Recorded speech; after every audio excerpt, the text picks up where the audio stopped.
Après les changements d'Apple sur iOS en 2021 pour mieux protéger la vie privée des utilisateurs, l'augmentation de la concurrence, l'augmentation aussi des CPM, les coûts pour 1000 impressions, est-ce encore possible d'obtenir des résultats avec la publicité sur les plateformes Meta comme Facebook ou Instagram?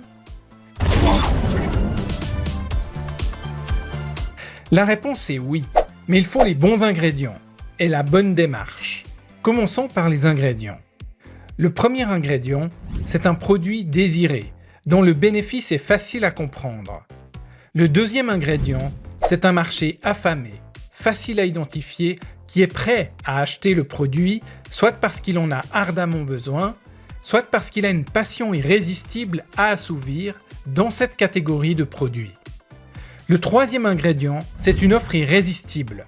Pour être irrésistible, l'offre doit apporter beaucoup plus de valeur, c'est-à-dire de bénéfices et de gratification, que l'effort consenti. L'effort, ça peut être la dépense, le temps ou d'autres tracas perçus avec l'achat du produit, comme par exemple l'opinion de l'entourage.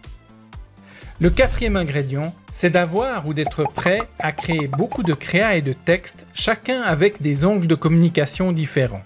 Parce qu'aujourd'hui, ce qui marche, bien plus qu'un ciblage précis, c'est de diffuser plein de créas et d'angles de communication distincts.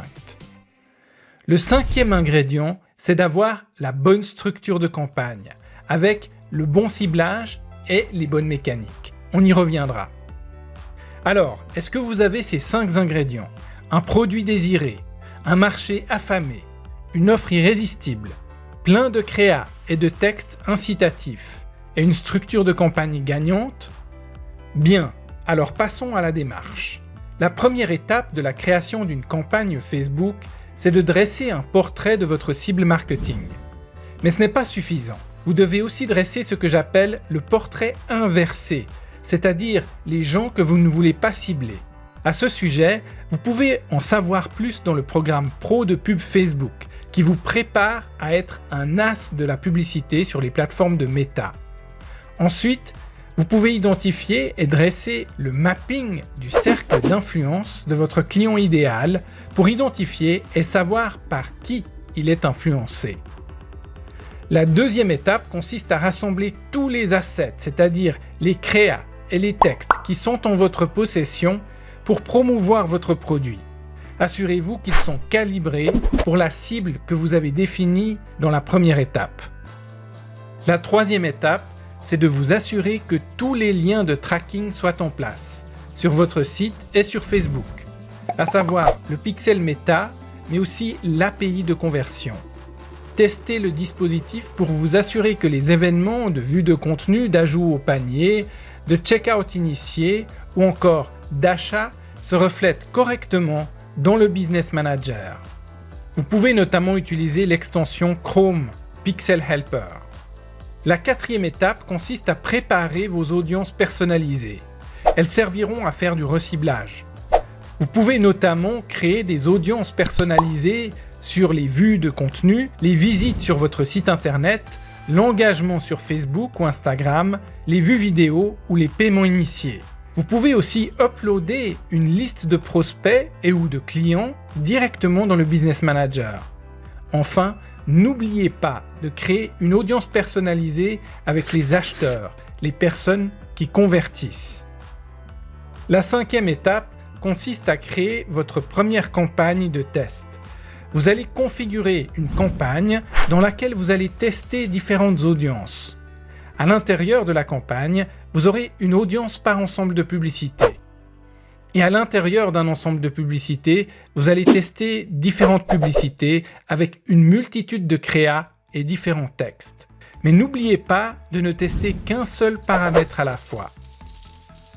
Dans la sixième étape, on va créer une autre campagne, cette fois de reciblage.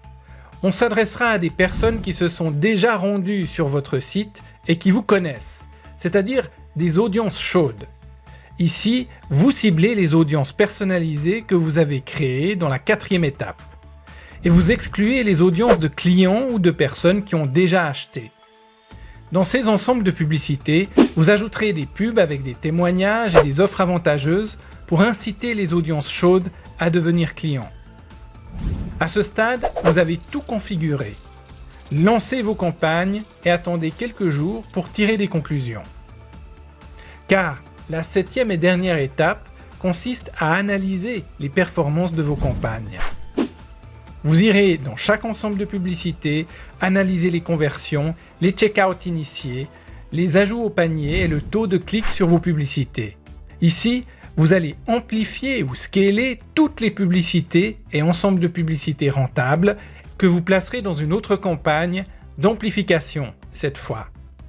Et vous optimiserez ou vous couperez toutes les publicités ou ensembles de publicités qui ne fonctionnent pas. L'essentiel est là. Récapitulons la démarche. 1. Effectuez le portrait de votre cible. 2. Rassemblez vos créas et vos textes. 3. Mettre en place le tracking. 4. Définir vos audiences personnalisées qui vous serviront à faire du reciblage. 5. Créer votre campagne pour tester des audiences et des créas. 6. Créer votre campagne de reciblage. Et 7. Analysez vos résultats, copiez les ensembles de publicités qui délivrent un bon retour sur investissement dans une campagne d'amplification et optimisez ou coupez les autres ensembles de publicités ou publicités qui ne fonctionnent pas. Pour aller plus loin et devenir un pro de la publicité Facebook ou publicité Meta, rejoignez l'atelier Pro de Pub Facebook. Vous y découvrirez les techniques, les enseignements et les outils qu'il vous faut pour créer des campagnes Facebook rentables.